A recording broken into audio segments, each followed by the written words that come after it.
Hello అందరికి.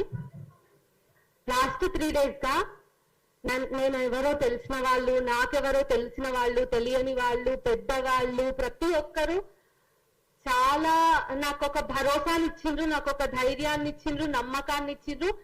నేను ఇంకా చచ్చిపోయే వరకు ఇదే ఫీల్డ్ లో ఉంటా అని నేను ఈ రోజు బల్ల గుద్ది చెప్పగలిగినటువంటి ఒక ధైర్యాన్ని ఇచ్చిండ్రు. కాబట్టి మీ అందరికి చాలా చాలా చాలా చాలా థ్యాంక్స్. ట్రోల్స్ ఈ రోజు స్టార్ట్ అయినాయి కావు, నాతోనే స్టార్ట్ అయినాయి కావు, నాతోనే ఎండ్ అవ్వాలని నేను అనుకుంటున్నా. దానికోసం నేను ఫైట్ చేస్తానని మాటిస్తున్నా. సావిత్రిబాయి పూలే నుంచి మొదలుకొని ఏదో ఒక రూపంలో మొదలైనాయి. ఆ రోజు రాళ్ళిగ్గిన వాళ్ళు ఈ రోజు బూందులు ఇగ్గుతున్నారు. నిజానికి అందరికీ తెలుసో తెలియదో, నేను 2 ఏళ్ల క్రితం మొదటి వీడియో చేసినప్పటి నుంచే లకారాన్ని నాకు బిరుదుగా తీసుకున్నా. ఆ రోజు నేను రెడ్ లైట్ ఏరియాల పోయినా, లారీలు ఆపినా, లారీల దగ్గర పడుకున్నా. నేను ఆ రోజు 2 ఏళ్ళు అయిపోయింది. ఇప్పుడు మనం 2nd anniversary జరుపుకుంటున్నాం అనుకుంటే నాకు అస్మాక విషయంలో చాలా బాధ ఉంది. ఎందుకంటే ఆమెకి అడిషనల్ ట్రోల్స్ ని కాదు మాత్రమే మతాన్ని కూడా ఫేస్ చేయాలి, మతోన్మాదాన్ని కూడా ఫేస్ చేయాల్సి వస్తుంది. సరే, నేను ఉస్మానియా యూనివర్సిటీ జర్నలిజం స్టూడెంట్ గా చాలా రోజుల నుంచి ఆల్రెడీ క్వాలిటేటివ్ రీసెర్చ్ అనేది చేస్తున్న ట్రోల్స్ మీద. దాని మీద నేను ఒక నిర్దిష్టమైనటువంటి ప్రణాళికను రాస్తున్న సందర్భంలో ఈ ఫోటో నా కళ్ళబడింది. అందుకు నేను ఫీల్ అవుతున్నా. ఎందుకంటే అరే ఈ 3-4 రోజులు నేను ఏం పనులు చేయలేకపోయినా కదా, నా వర్క్ కి, నా బ్యాక్గ్రౌండ్ వర్క్ కి ఇది కొంచెం ఆటంకం అయ్యింది అనేటటువంటి బాధ తప్ప నేను ఎక్కడ తగ్గలేదు, నేను ఆగట్లేదు.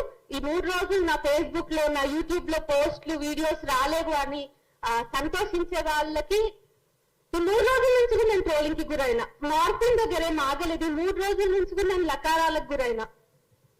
ఎక్కువగా నన్ను ట్రోల్ చేసే వాళ్ళు జనసేన, బీజేపీ, ఆర్ఎస్ఎస్ వాళ్ళు ఉంటున్నారు. ఇక నేను ఎమోషనల్ గా మాట్లాడాలనుకుంటే నేను ఎమోషనల్ అవ్వను. బట్ మీకు ఎమోషన్స్ ని గుర్తు చేస్తా. ఏదైతే జనసేన అండ చూసుకొని, లేదంటే ఎవరైతే పవన్ కళ్యాణ్ నరాన ఇంకించుకొని ఈ రోజు నన్ను అంటున్నారో, వాళ్ళ కూతురికి 2 ఏళ్ళు అటు ఇటు ఉంటాను నేను, అంతే.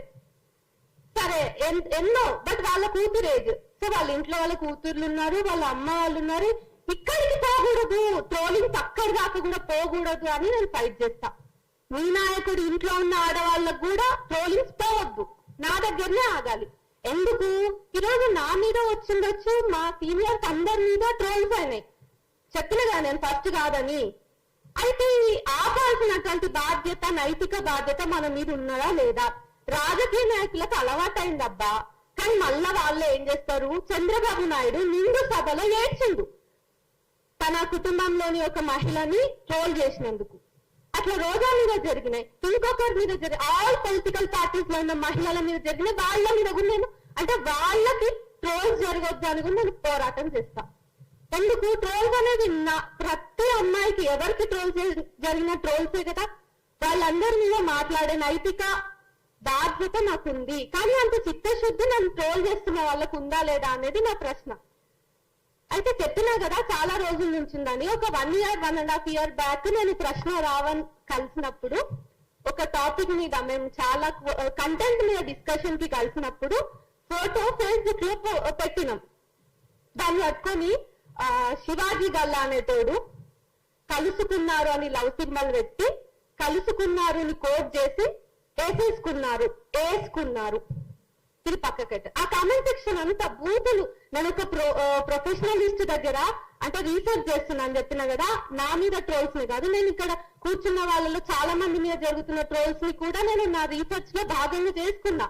అవన్నీ కూడా నేను అనలైజ్ చేస్తున్నప్పుడు ఒక ప్రొఫెషనలిస్ట్, ఒక సైకాలజిస్ట్, ఒక అడ్వకేట్ నా పక్కన కూర్చున్నప్పుడు వాళ్ళకి నేను అవి చదివి వినిపించలేనంత దారుణమైన, అసభ్యకరమైనటువంటి పదజాలం అందులో ఉంది. ఇది గుర్తుపెట్టుకోండి. అయితే ప్రొవోకేటివ్ గా ఉండాలా, ఎలా డీల్ చేయాలి అనేది ఇది నాకు 2 ఏళ్ల నుంచి ఉన్నటువంటి ప్రశ్న. ఎందుకంటే నాదేముందబ్బా, ఆల్రెడీ వాళ్ళందరి దృష్టిలో నేను బరితెగించిన. సరే, నేను బరితెగించిన, కానీ తర్వాత రావాల్సిన ఆడపిల్లల పరిస్థితి ఏంటి? ఈ హాల్లో కూడా మహిళల సంఖ్య తక్కువనే ఉంది. మహిళా జర్నలిస్ట్ ఆర్గనైజ్ చేసినటువంటి సభ ఇది. సో నా ఏజ్ వాళ్ళు ఇంకా ఎక్కువ మంది ఉండాలని నేను కోరుకుంటా. నా ఏజ్ వాళ్ళని ఇంకా ఎక్కువ మందిని ఇక్కడ చూడాలంటే దానికోసం నేను ఏమైనా వర్క్ చేయగలను. నేను ఆల్రెడీ పడ్డదాన్ని కదా, రాళ్ళు పడ్డాయి కదా నాకు. దాన్ని నేను ఫంక్షన్ చేస్తున్నా. ఎట్టి పరిస్థితిలో నేను మాట్లాడడాన్ని ఆపేటటువంటి ఉద్దేశంలో అయితే అస్సలు లేను. అయితే యుద్ధం వాళ్ళు చేస్తున్నారు, మనము చేస్తున్నాము. మన ఆయుధాలు వేరు, మన ఆయుధాలు నిజాలు. మన ఆయుధాల వెనుక చాలా చాలా వ్యవస్థాగతమైన తప్పులు ఉన్నాయి, వాటిని మనం ఎత్తి చూపిస్తున్నాం. వాళ్ళ ఆయుధాలు మళ్ళీ అమ్మలు మనమే, అమ్మలం, అక్కలం, లకారాలం, ఇంకా ఇంకా ఏవేవో వస్తాయి. యుద్ధం ఒకటే అయినా మన ఆయుధాలు వేరు. అయితే నేను రీసెంట్ గా పరకాల ప్రభాకర్ గారి ఒక మీటింగ్ అటెండ్ అయిన, అది క్లోజ్డ్ మీటింగ్, సెలెక్టెడ్ మెంబర్స్ ఉన్నారు. SIR మీద జరిగిన మీటింగ్ అది. బీజేపీ వచ్చిన తర్వాత ఎట్లా ఇష్యూస్ నార్మలైజ్ అయినాయి, మనుషుల్ని చంపడం నార్మలైజ్ అయింది, రేపిస్టులని సన్మానించడం నార్మలైజ్ అయింది, పక్కన ఉన్నటువంటి వ్యక్తిని డౌట్ పడడం మతం పేరు మీద, అన్ని నార్మలైజ్ అయినాయి. అట్లనే ట్రోలింగ్ కూడా నార్మలైజ్ అయింది. అది కావద్దు అనేది నా బాధ. ట్రోలింగ్ ని కూడా మనం నార్మల్ గా తీసుకుంటే పోలీస్ స్టేషన్ లకు పోయినాక కేసు పెట్టేటప్పుడు కేసు FIR అవ్వకుండా పోలీసులు ఏమంటారంటే, నువ్వు కొంచెం తక్కువ మాట్లాడు, నువ్వు నీ విధానాన్ని మార్చుకో. ఏం మార్చుకోవాలి? ఇది ధర్మాగ్రహం అయినప్పుడు నేను నా విధానాన్ని ఏం మార్చుకోవాలి, ఎట్లా మార్చుకోవాలి? అందరి ఇళ్లలో ఉన్న ఆడవాళ్ళకే వస్తుంది. మళ్ళీ మగవాళ్ళు కూడా విట్టించే, కానీ వాళ్ళని తిట్లలో కూడా వాళ్ళ ఇంట్లో ఆడవాళ్ళు ఉంటారు. మళ్ళీ ఇది అన్ని పార్టీలలో జరిగేదే. వైఎస్ఆర్ ఉన్నప్పుడు, అదే జగన్ ఉన్నప్పుడు అతని మీద వీడియోస్ చేసిన ఏ పార్టీ వాళ్ళు ఉన్నా, ఇప్పుడు కాంగ్రెస్ మీద మాట్లాడుతున్నా, బీజేపీ మీద ఎవరైనా మాట్లాడుతున్నప్పుడు, కానీ వీళ్ళ మోకకి ఎందుకు ఇంత వస్తుంది? ఆర్గనైజ్డ్ గా జరుగుతుంది అని చాలా మంది చెప్పిండ్రు, నేను ఒప్పుకుంటా. కానీ ప్రొవోకేటివ్ గానే రెస్పాండ్ అవ్వడం ట్రోల్ కి ట్రోల్ సమాధానం కాదు అని నేను అనుకుంటున్నా. ఎందుకంటే వాళ్ళతో వ్యవస్థ ఉంది. వాళ్ళు పెడితే కేసు తొందరగా FIR అవుతుంది. వాళ్ళు పోలీస్ స్టేషన్ కి తిరగకుండానే FIRలు అవుతాయి. మనలాంటి వాళ్ళము ఒక 3 రోజులు పోలీస్ స్టేషన్ కి వెళ్తాం. అక్కడ ఏమేమి టాపిక్స్ వస్తాయంటే, తగ్గించుకోవచ్చు కదా, కొంచెం నీ కంప్లైంట్ లెటర్ లో మార్చు, కొన్ని పదాలు మార్చు, ఇది తీసేయి, నా కులం అడ్డం వస్తాయి, మళ్ళీ ఇట్లా మల్టిపుల్ ఆస్పెక్ట్స్ అడ్డం వస్తాయి. మనం ఏమైనా చేయాలంటే వాళ్ళకి వ్యవస్థ వాళ్ళ చేతుల్లో ఉంది కాబట్టి మనం ట్రోల్నే వాళ్ళకి అంటే ప్రతిదాడిగా ట్రోల్నే మనం తీసుకుంటే మనం ఫెయిల్ అవుతాం. వాళ్ళ దగ్గర వ్యవస్థాగతమైనటువంటి బిల్స్ అవి కూడా ఇన్ఫాక్ట్ రాజ్యాంగానికి సంబంధించినటువంటి సంస్థలు కూడా వాళ్ళ చేతుల్లోనే ఉన్నాయి కదా. కాబట్టి మనం ట్రోల్ ని ఎప్పుడు కూడా పెట్టొద్దు. అండ్ ఇంకొకటి ఏంటంటే, డెమోక్రాటిక్ స్పేస్ పోతుంది అనేది నా బాధ అంతా. నన్నేదో అంటున్నారు అంటే కాదు. ఇప్పుడు నేనైనా వాళ్ళైనా, నేను ఒక డైలాగ్ పెట్టినా, నేను ఒక చర్చ పెట్టినా, మోదీ వైఫల్యాలు, సరే నేను ఒకటి చెప్తా, మీరు మాట్లాడండి, అభ్యంతరాలు ఉన్నాయా? మోదీ వైఫల్యాలని, ఇగో ఇది నువ్వు అబద్ధం చెప్పిన అమ్మా, ఇగో ఇది ప్రూఫ్, లేకపోతే ఇది తప్పమ్మా, నువ్వు సరి చేసుకో అని చెప్పాలి. నేనేదో చేసుకుంటా, నేను రీసెర్చ్ ఇంకా గట్టిగా చేస్తాను. నెక్స్ట్ టైం చేసే వీడియోలో ఫ్యాక్ట్స్ ని పట్టుకొని వచ్చే ప్రయత్నం చేస్తా. కానీ లకారాలు ఎందుకు వస్తున్నాయి? కొన్ని ఇయర్స్, ఒక 2 years బ్యాకే నలుగురు ఉంటాం. రఘు అన్న ఉంటారు, తులసి అక్క ఉంటది, ప్రశ్న రావని ఉంటారు, నేనుంటా. మా నలుగురు ముఖాలు ఉంటాయి, మాకు మొండాలు ఉండవు. కుక్క ఉంటది, కుక్క. కొన్నిసార్లు అవి గొర్రెలు అవుతాయి. అంటే వాళ్ళు ఇష్టమైనటువంటి జంతువుల శరీరాలంతా మావైతాయి. కానీ మీరు చూడండి, గొర్రె శరీరాన్ని మాకు ఆపాదించిన, కుక్క శరీరాన్ని మాకు ఆపాదించిన, మా బ్రెయిన్ మాత్రమే మీ ఇష్యూ. మా బ్రెయిన్స్ మీ ఇష్యూ, కానీ మా బ్రెయిన్స్ అసలు చచ్చిపోవు కదా. సో ఎప్పుడు విప్లవశ్రీ ఒక్కతే ఉండదు. స్టేజ్ మీద ఇంకా చాలా మంది రావాలి. వాళ్ళందరి కోసం నేను ఆల్రెడీ చెప్పినట్టుగా ఒక యూనివర్సిటీ స్టూడెంట్ గా క్వాలిటేటివ్ రీసెర్చ్ చేస్తున్నా. కాబట్టి ఈ రోజు నా కోసం మీరు ఎట్లా నిలబడ్డారో, ఆ రీసెర్చ్ లో భాగంగా నేను తర్వాత తీసుకునే కార్యాచరణలో, నేను చేసే ఒక పోరాటంలో పెద్ద మాటలు అనిపించినా నేను సెటప్ అయిపోయినాను. నాకు ఓకే ఇదంతా, నాకు ఇవ్వండి ఈ ట్రోల్ అంతా, బట్ తర్వాత వాళ్ళని మేమేమి అసభ్యకరంగా మాట్లాడడం అనే మాట నాకు ఇస్తారా? ఎవరు ఇవ్వరు కదా. అండ్ ఇంక్లూజివ్ గా రీసెంట్ గా బీజేపీ మీటింగ్ జరిగినప్పుడు, ఢిల్లీలో జరిగినప్పుడు కొన్ని ఫొటోస్, LGBT కమ్యూనిటీ వాళ్ళ ఫొటోస్ వాళ్ళు చులకనగా సర్క్యులేట్ చేస్తున్నారు. అంటే ఏంటి, అందరికీ హక్కులు ఉంటాయి అన్నప్పుడు ఆ ప్రొటెస్ట్ లో వాళ్ళకి భాగస్వామ్యం ఉండకూడదా? అండ్ ఇంకా ఎడిటింగ్, స్మార్టింగ్స్ అనే ఇంకా చాలా ఫొటోస్ కి జరిగినాయి. మీ దాకా ఒకటే వచ్చింది. ఇంకొక ఫోటోలో నేను ఎల్జిబిటి కమ్యూనిటీకి చెందినటువంటి ఢిల్లీ ప్రొటెస్ట్ లో పాల్గొన్న వీరులు ఉన్నారు. నేను వాళ్ళని వీరులనే అంటా. సో నేను ఇద్దరం పక్క పక్కన కూర్చొని భుజాల మీద చేతులు వేసుకున్నట్టుగా ఫోటో ఉంది. నాకు అదేం అశ్లీలంగా అనిపించలేదు. నేను ఇంకా ప్రశ్నిస్తున్నా, మరే మేము డైరెక్ట్ కలిసి చర్చలు చేసుకోకపోయినా మా ఇద్దరిని కలిపి నువ్వు ఎడిట్ చేసినా అనే చూస్తా. నేను ఇక్కడ ఎవ్వరు కూడా ఇప్పుడు ముఖ్యంగా జెన్జీలో చాలా వాయిస్లు ఉన్నాయి. నేను 100 మంది పేర్లు చెప్పమనండి. జెన్జీలో ఉన్నటువంటి యాక్టివిస్టుల పేరు నేను చెప్తా. ఎవరైతే కమిటెడ్ గా వర్క్ చేస్తున్నా నేను చెప్తా. సో వీళ్ళు కూడా ఏం భయపడరు. మీరు ఆర్గనైజ్డ్ గా మీ వెనుక వ్యవస్థలు ఉన్నాయి, మీ వెనుక చాలా చాలా పెద్ద వ్యవస్థలు ఉండొచ్చు. మా దగ్గర డబ్బులు లేకపోవచ్చు, కానీ మా దగ్గర నిజం ఉంది. మేము ఎంత దూరం అయినా సావడానికి కూడా సిద్ధంగా ఉన్నాము అనేది మేము మస్తు సార్లు చెప్పుకున్నాం. మళ్ళా రిపీట్ చేయాల్సినటువంటి అవసరం లేదు. అయితే ఈ పొలిటికల్ పార్టీస్ మాట్లాడాలి అని నేను కోరుకుంటున్నా. ట్రోలింగ్ అనేది మా సమస్యనే కాదు. మీరే అంటారు ఇప్పుడు ట్రోల్ ఈ విషయం ఏదైతే అవుట్రేజ్ వచ్చిందో నా విషయంలో నేను కూడా ఎక్స్పెక్ట్ చేయలేదు. నాకు రొటీన్ అయిపోయింది మార్ఫింగ్, ఈ ట్రోలింగ్ అనేవి. నాకు లిటరల్ గా పొద్దున లేస్తే నేను అవే చదువుతాను. నాకు లకారంతోనే డే స్టార్ట్ అవుతుంది, ఎండ్ అయ్యేది కూడా అట్లనే ఎండ్ అవుతుంది. అయితే నాకు వచ్చిన బూతులకి మా ఫ్రెండ్స్ అసలు మీనింగ్స్ కూడా తెలియవు. సరే అవి నాకు తెలిసినాయి, సభాముఖంగా నేను చెప్పదలుచుకోలేదు. అవి అంత అసభ్యకరంగా ఉంటాయి. సో అలాంటి బూతులను నా రోజు అంతా గడుస్తుంది.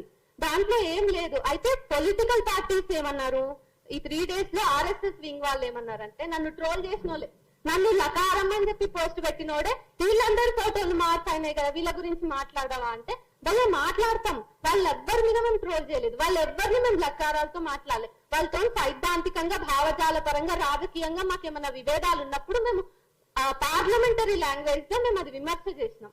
మేము ట్రోల్స్ చేయలేదు. మేము ఏనాడు బూతులు తిట్టలేదు ఒకరిని పట్టుకొని. సో అది వాళ్ళు మర్చిపోతారు. సో ట్రోలర్తో ఇప్పుడు ఏమైపోయిందంటే పోరాటం చేస్తున్న యోధులు అయిపోయింది. ఈ రోజు వాళ్ళు పోరాట యోధులు.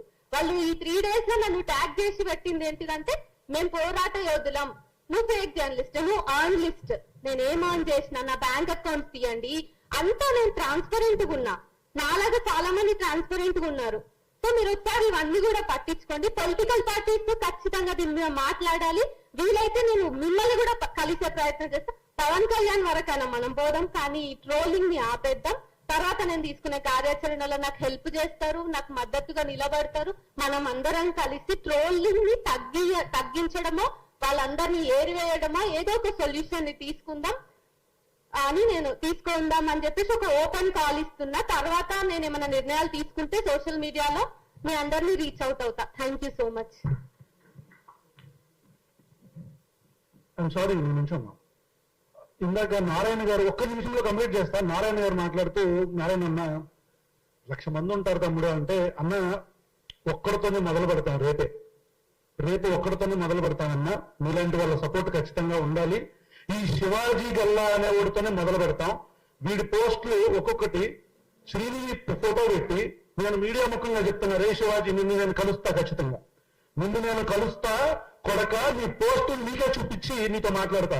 100 రూపాయలు కూడా లేవా శ్రీనిధి ఫోటో పెట్టి, స్కానర్ పెట్టి, ఆ అమ్మాయి కాఫీ తాగుతూ ఏదో పిక్ పెడితే ఏ వాడి 100 రూపాయలు కూడా లేవా, 100 రూపాయలతో మిమ్మల్ని సాటిస్ఫై చేసే బాధ్యత నాది అని స్కానర్ పెడతాడు ఈ అమ్మాయి ఫోటో పెట్టి. కొడక శివాజీ చెప్తున్నా, నిన్ను నేను కలుస్తా బిడ్డ, నిన్ను కలుస్తా, నీ సంగతి చూస్తా.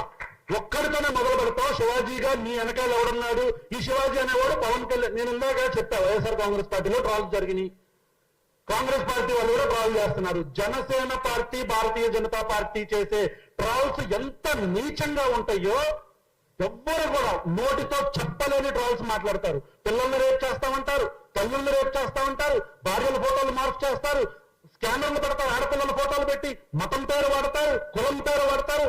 మీరు మనుషులురా మీరు. పవన్ కళ్యాణ్ మెరైటల్ అంటే ఆయన యొక్క మెరైటల్ లైఫ్ గురించి మాట్లాడితే ఒక స్టాండప్ కమెడియన్ని 2 రోజుల్లో తీసుకెళ్లి అరెస్ట్ చేశారు. 2 రోజుల్లో. నారా లోకేష్ గారి తల్లి గారి గురించి ఎవరో మాట్లాడారు, భువనమ్మ గారి గురించి అని చెప్పని వల్లభనేని వంశీ అనే వ్యక్తిని తీసుకెళ్లి అరెస్ట్ చేస్తారు, నెలలు జైల్లో పెడతారు. మీ ఇంట్లో ఆడాళ్ళు మాత్రమే గోల్డెన్ ముద్దలా, బంగారపు ముద్దలా? మా ఇంట్లో ఆడాళ్ళు, ఈ ఆడాళ్ళందరూ కూడా మట్టి ముద్దలా? అంటే మీ ఇంట్లో ఆడాళ్ళకి మాత్రమే పరువు, గౌరవం ఉంటాయా? అంటే న్యాయం మీకొకటి, సామాన్య ప్రజలకు ఒకట? పవన్ కళ్యాణ్ గారు, you should take responsible for this bullshit happening on your name. మీ పేరు మీద, మీ పార్టీ పేరు మీద జరుగుతున్న ఈ ఆన్లైన్ హెరాస్మెంట్ కు మీరు బాధ్యత తీసుకోవాలి. ఆడు మీ పార్టీ వ్యక్తి అని చెప్తున్నాడు, కాదంటే ఖండించండి, లేదంటే మేము యాక్షన్ తీసుకుంటాం.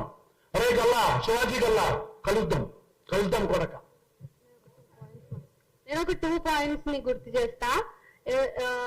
ఇప్పుడు ఇది ఏదైతే నా ఫస్ట్ ఇప్పుడు ట్రోలింగ్ అదే మార్పుడు ఫోటో మీరు ఏదైతే మీ దృష్టిలోకి ఏదైతే వచ్చిందో, నాకు సంఘీభావాన్ని తెలియజేశారో, ఆ ఫోటో వచ్చిన తర్వాత ఒక వ్యక్తి ఆ ఫోటోని పవన్ కళ్యాణ్ ఫ్యామిలీలో ఉన్న ఆడవాళ్ళ ఫోటోలతో జత చేసి మీ ఇంట్లో ఆడాలని మేము ఇలా ఎప్పుడైనా అన్నామా అని చెప్పేసి పోస్ట్ పెడితే, నేను అసలు దేనికి రెస్పాండ్ అవ్వకుండా కూర్చున్నా. నేను ఆ వ్యక్తికి కాల్ చేసి, ప్లీజ్ భయ్యా ఆ పోస్ట్ డెలీట్ చేయండి, ఆ ఆడవాళ్ళు కూడా టార్గెట్ అవడం నాకు ఇష్టం లేదు, అందులో కూడా నాకు నేనే కనిపిస్తా, లేకపోతే మణిపూర్లో ఉన్న మహిళ కనిపిస్తారు నాకు, దయచేసి అది తీసేయండి అని చెప్పి పోస్ట్ డెలీట్ చేపించిన.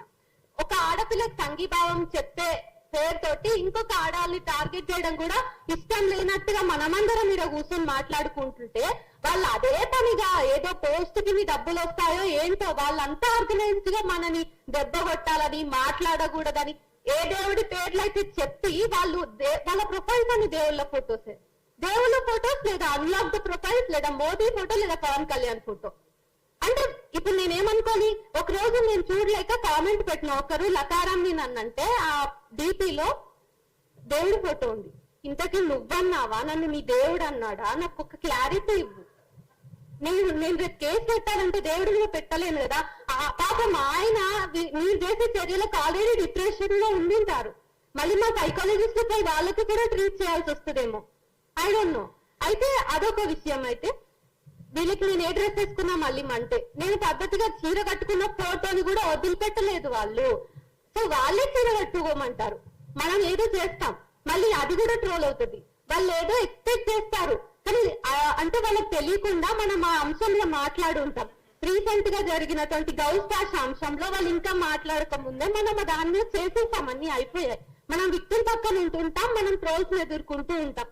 లిటరల్గా సార్ వాళ్ళ అంటే విక్టిమ్ పాప నా పక్కన ఉంది, పోస్ట్ లో ఎక్కడ కూర్చున్నారు సెక్యులర్ గొట్టంగా వాళ్ళంతా అంటే, విక్టిమ్ దగ్గర ఉన్నామమ్మా, ఇంకేం చెప్పాలి.